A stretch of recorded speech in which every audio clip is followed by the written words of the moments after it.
Free audio post-production by alphonic.com.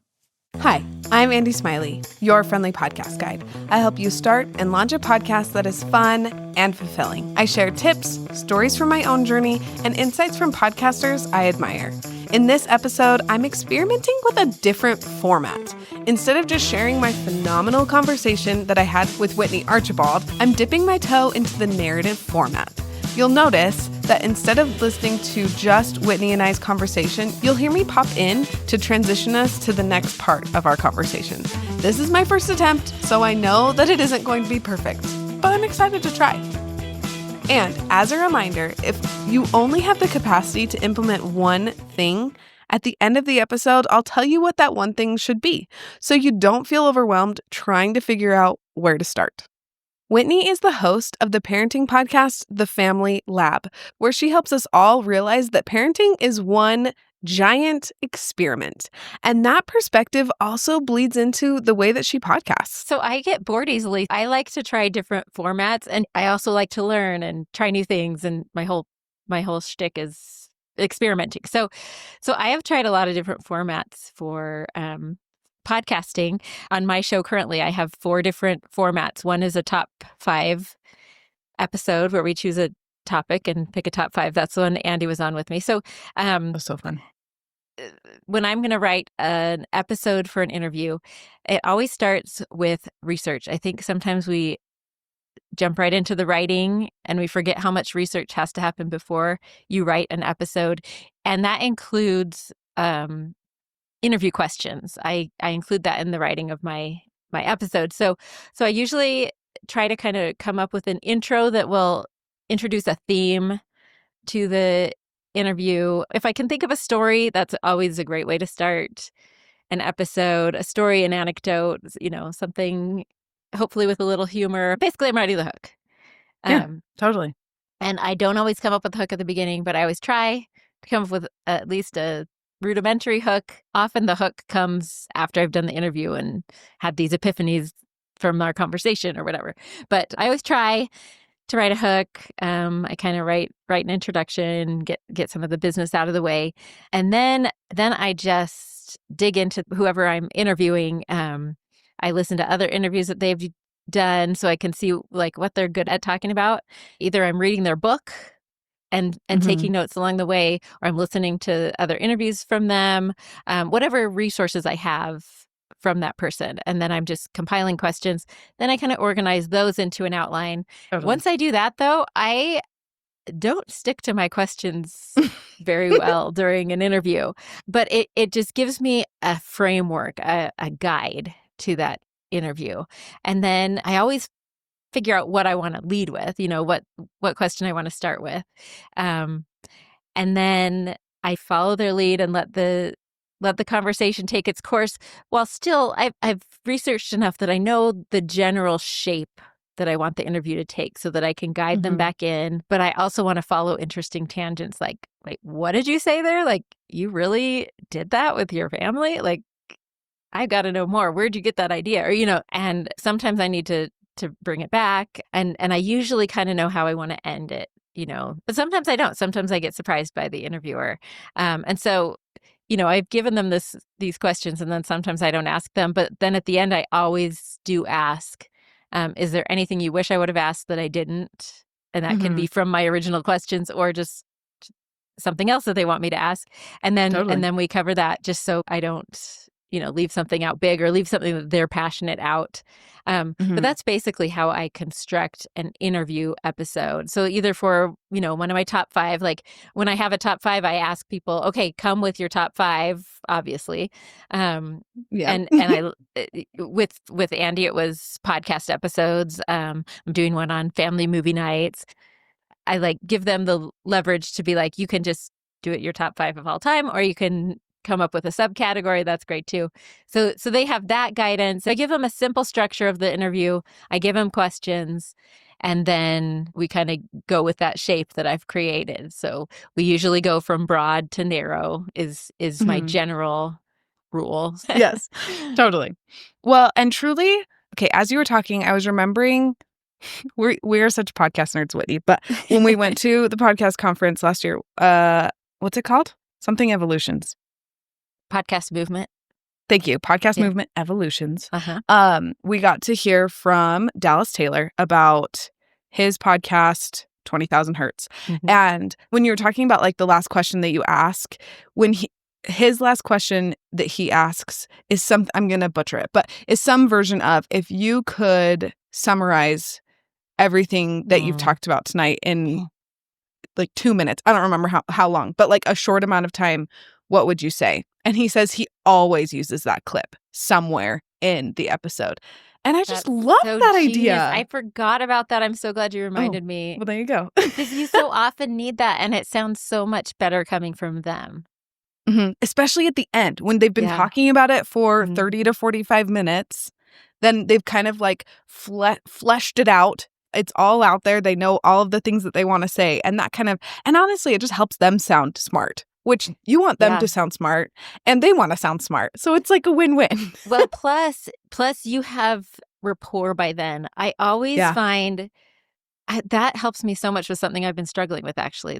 Thank you for reminding me that. Because I'm glad. Because I always find that, sometimes they're saying what you want them to say at the beginning, but the energy's not there because you're not friends yet. Like, I really feel like by the end of an interview, I'm friends with the person that I've been interviewing, and we have this chemistry that we didn't have at the beginning. And so that is such a good reminder to go back to some of those, maybe even some of those first questions, like, and ask them again, like not just a summary, but maybe some of the other first questions where you're like, okay, now that we know each other, let's talk about that again and get real, Oh, I love that. Well, truly, what's cute is that's how we met. I wanted to interview you for my show. Yeah. So, and now we're friends, for real. So, I mean, it's great. There you go. It works. That's why, you can become that's friends why in real life. I podcast. I just want to make a lot of friends. Seriously, that is one of the reasons that I have a podcast. I just needed adult conversation, which is, why I started a podcast. Great. One of the reasons. Genius. So, I love that outline of your interview episodes, because when I coach people about podcasting, interviewing is something that everyone wants to know about, but they don't really know what they want to know about it. So I feel like that was a really good overview to kind of help people's like minds start turning to figure out how they want to do their own structure for an interview. Because they can be kind of daunting, but they're the bomb. I love doing interviews. I feel like you get new friends, like you were talking about, but also you just get different perspectives. And I always learn something when I do an interview, and I just love that. Yeah. So the big thing that I'm changing up, and to pull the curtain away, that's kind of what we're doing today. So I took a year off after an accident, and I realized I really wanted to take stock on, like, what do I really crave? Why am I doing this podcast? What do I enjoy about it? And what do I wish I could do more? And I realized that my favorite conversations were the ones where we were present as equals, like we were really having a full-on conversation. It wasn't just me peppering somebody with questions in the interview. It was more of a co-host relationship. And so I decided to deliberately do more of that. And so I prep my guests differently, and I tell them, like, you can ask me questions about what I do. I'll ask you questions about what you do. And that's how Andy and I went into this episode. It's true. Let's try and do a more co-host style. And sometimes it allows you to go deeper. It allows them to think about how they would guide a conversation about the topic. They're going to come at it from totally different perspective. And some guests catch the vision, and they'll do that with me, and we'll really have this deep conversation.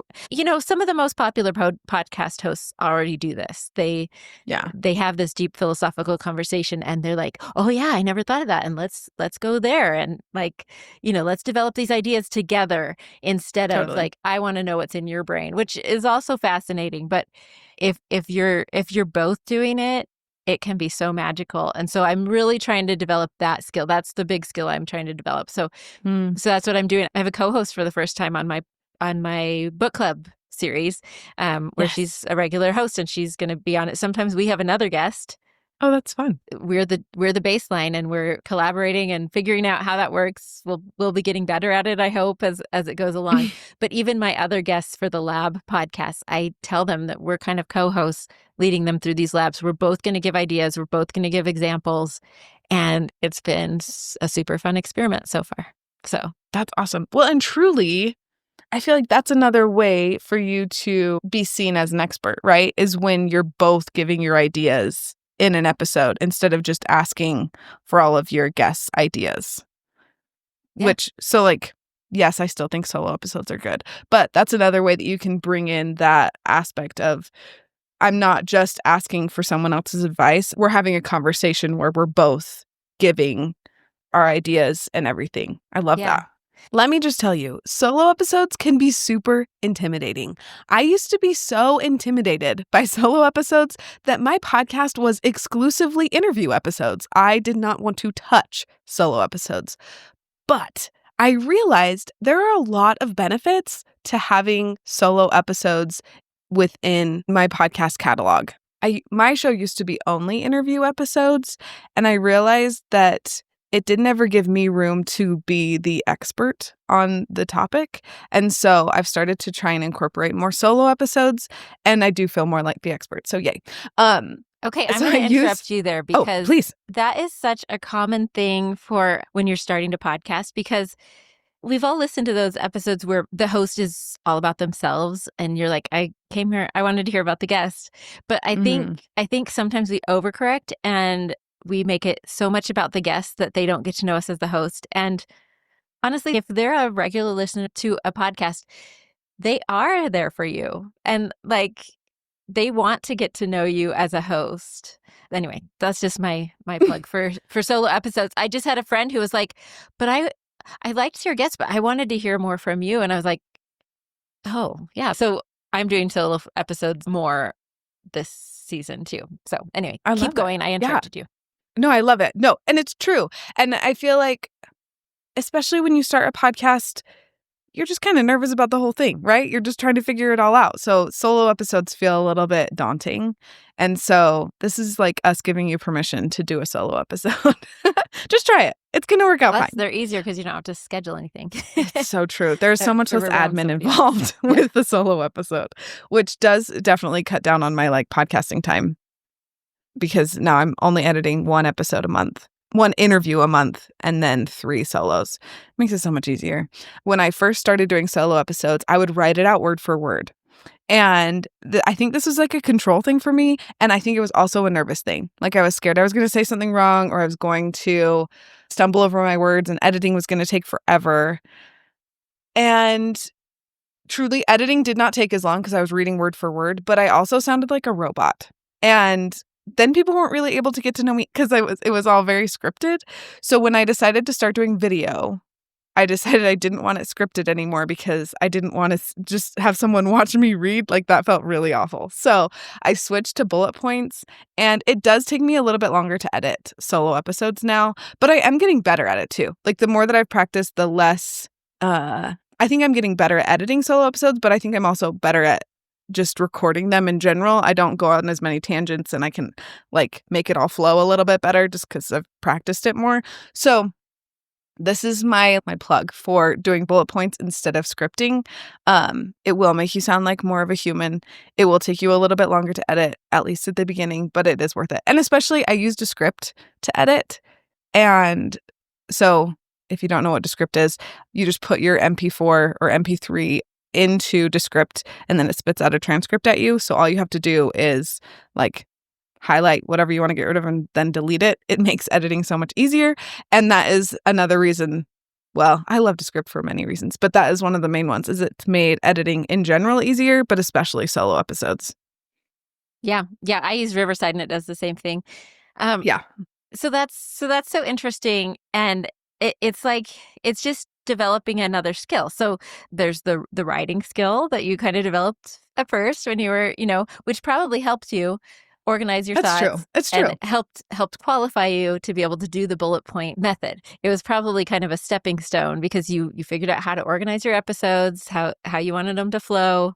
And now that you kind of have that skill figured out, now you can move on to the to the bullet point. So like people listening might be on different stages of their journey. So if they're not ready for the It's bullet true. point, like I don't know that I'm ready for bullet points, but yet I still I'm pretty like I've done solo episodes here and there. I did it quarterly, talking about my own personal experiments that I try at Yeah, my those house. are my favorite episodes. I love those. Thank you.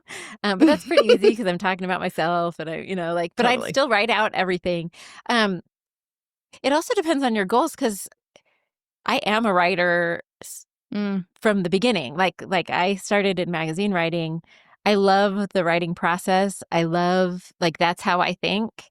And so like scripting it out, I will probably always keep doing that even once I There you develop better just conversational I don't know what the public speaking skills really. Like that's what I you've guess that's developed. true. Yeah. That's what you're developing.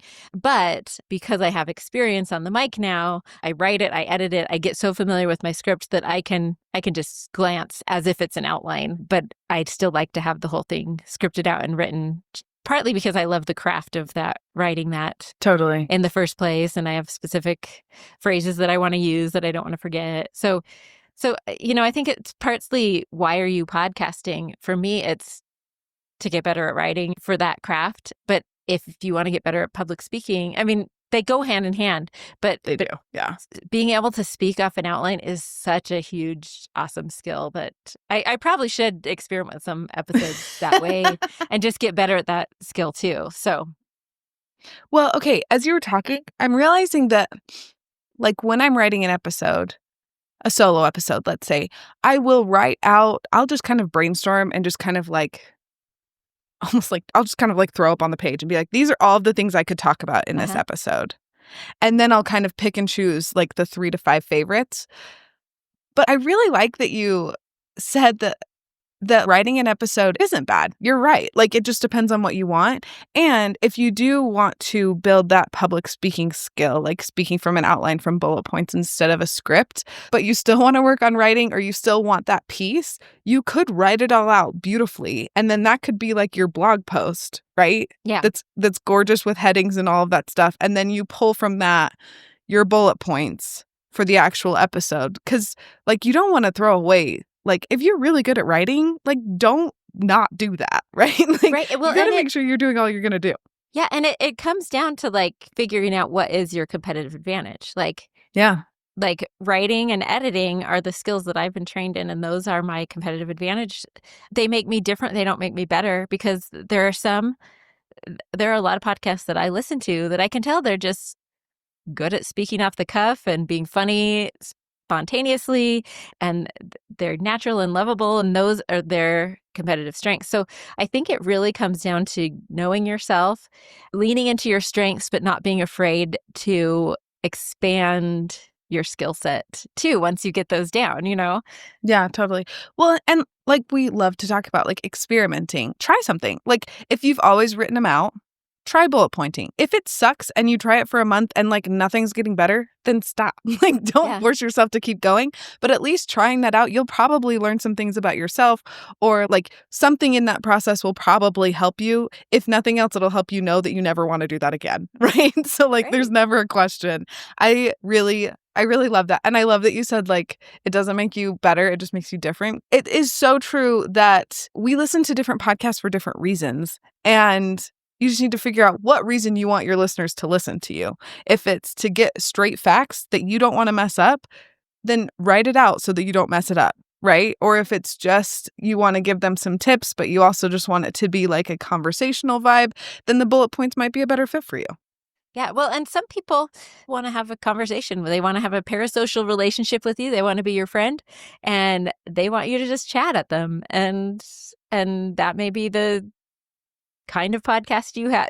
There are so many different types of podcasts that you can even invent your own. So also true, because truly, as we've been talking, one of my favorite history podcasts is called For the Love of History, and the host, her name is TK. She writes everything out because she doesn't want to mess up. It's a history podcast. She has to make sure she's like getting her facts right.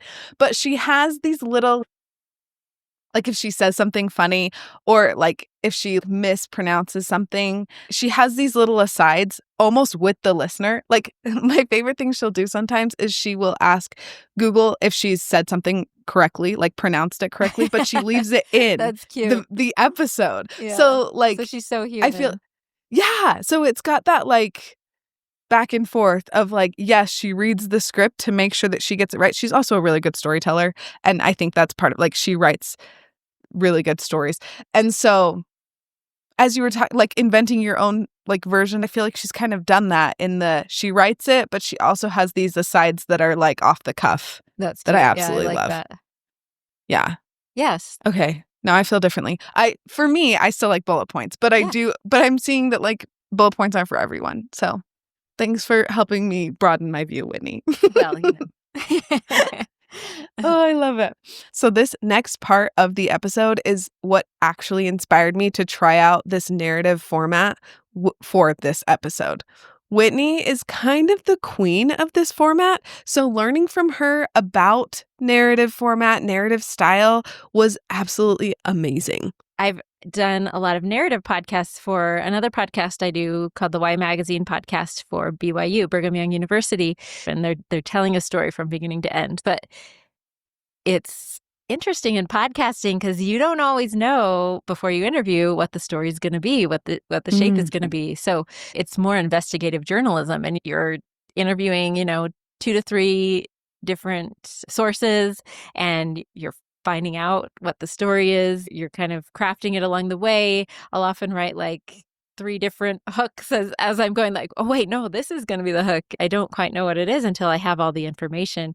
And so that is more like magazine writing where you're really crafting a story. It combines those 2 things we've been talking about, where you have to guide this interview along, but you also know that you're just going to be taking clips. So you don't have to be as careful about what you say, more about getting those tidbits, those bite-sized quotes from them. So it is a little different interviewing strategy.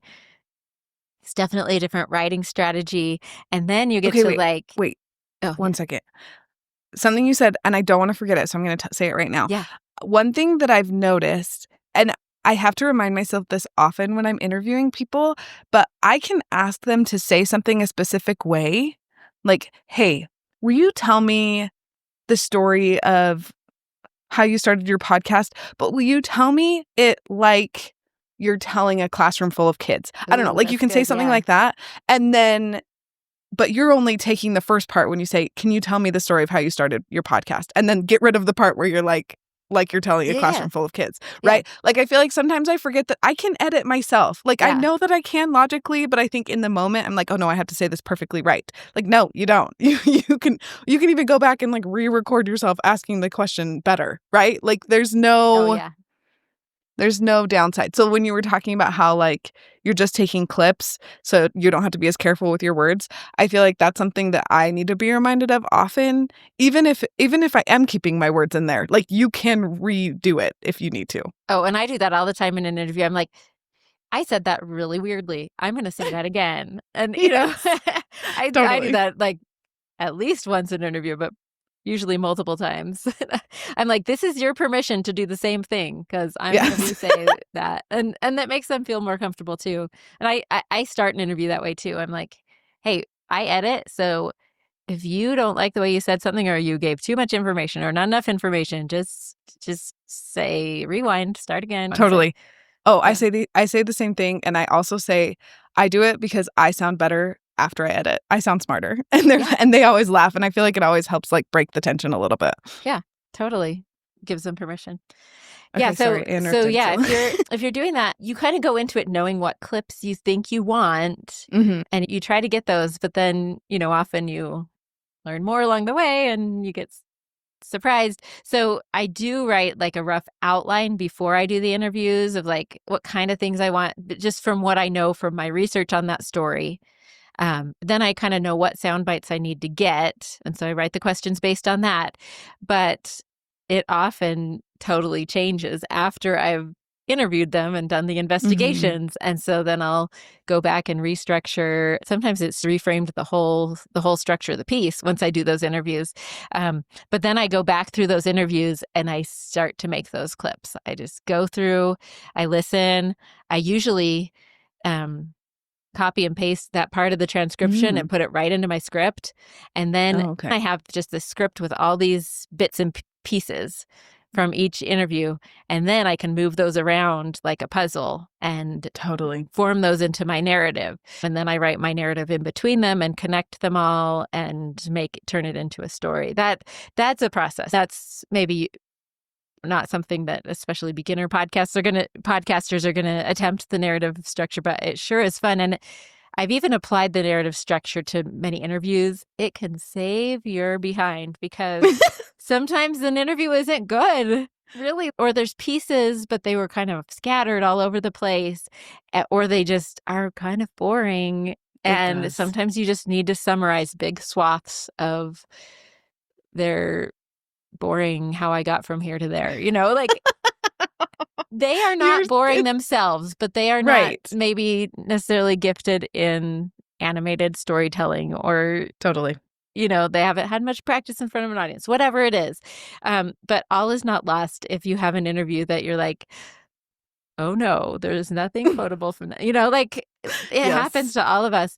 Yeah, it really You does. can turn that into a narrative episode and make it sparkle. I do it all the time. I'll just boil that 10 minutes down into a couple sentences and then keep the story going, because you got to keep these listeners' attention. You don't want them to be like, I'm falling asleep. And so that's your responsibility as the host. It's like they're at your party, and so you have to keep them interested. If that means you come in and summarize here and there, that is a great service to your listeners. And it's rarely offensive to your guest, your interviewee. So I completely agree. And truly, Kate, as you're talking, it is more work, but I think that's one of the many reasons that I love a seasonal podcast. So then you've got time in between seasons to put that work in, right? Yeah. Like if you're like, okay, I want to try narrative podcasting for one episode in the next season because I know it's going to take me a while. Like, let's find the interview, do the interview, and then you just have given yourself time to make it happen in a way that makes it so that you're not trying to like cram it into everything else that's going in to your life. Yeah. And I've found that it takes at least twice as long, sometimes 3 times as long to do a narrative episode. Well, depending on how many interviews you do, that's really what it depends on. Because, it just multiplies by the number of guests pretty straightforwardly, actually. Well, because you're listening to that much more audio, right? Yeah. Like you're trying to pull from that much more audio, which can be really dynamic and amazing, but it does take more time. Yeah. So just like when you were talking about putting together the puzzle pieces, like my heart was like, that sounds like so much fun. But also fun. My heart was also like, that's a lot of work. Like there's both in there. So I feel like you have to give yourself the time and space to do it, and don't like expect yourself to be able to pull it out like a normal episode. Like if you want to try something new, go for it. But also give yourself the space to try it and do it. Absolutely. Yeah. And I did trial by fire because I started my original How She Moms podcast doing that. I have 10 different interviews on this episode where I would like interview them on the same topic. And then I'd compile all their responses in one episode to give like a menu of options. And I was a crazy person and it took an insane amount of work. And now podcasting is so easy because I'm not doing so many interviews for one episode. But it sure refined my skills and made me really super fast. As I'm wrapping up this episode, here's the one thing you should implement in your podcast if you're feeling overwhelmed and not sure where to start. And that is to experiment. Try something new. The best way to figure out what your listeners like is to try something and see how they respond to it. And don't get me wrong, this doesn't have to be a big experiment. This could be something as simple as changing up the way you say your outro, or choosing a topic that feels a little outside your comfort zone. Whatever you choose to do, make sure to track how your listeners react to it, and track what you think about it too. Then you'll know if you should try to incorporate into your podcast long term or not. Will you share this episode with your friend who thought they couldn't have a podcast unless it was an interview podcast? We'll help her see all of the fun formats that a podcast can be.